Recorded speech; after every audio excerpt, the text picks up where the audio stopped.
Delhi liquor కేసులో తీహార్ జైల్లో ఉన్న ఎమ్మెల్సీ కవిత మరోసారి కోర్టును ఆశ్రయించింది. ఈ కేసులో సిబిఐ విచారణను వ్యతిరేకిస్తూ కవిత పిటిషన్ వేసింది. సిబిఐ అనుమతిని రద్దు చేయాలంటూ కవిత తరపు న్యాయవాదులు రౌజ్ అవెన్యూ కోర్టులో పిటిషన్ వేశారు.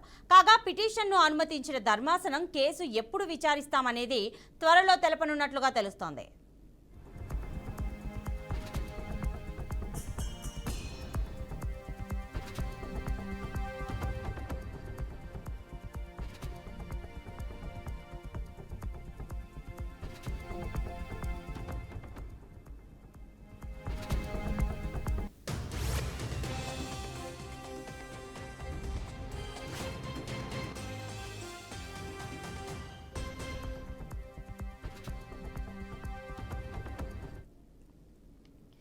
ఇక ఢిల్లీ లిక్కర్ కేసులో తీహార్ జైల్లో ఉన్న ఎమ్మెల్సీ కవిత మరోసారి కోర్టును ఆశ్రయించింది.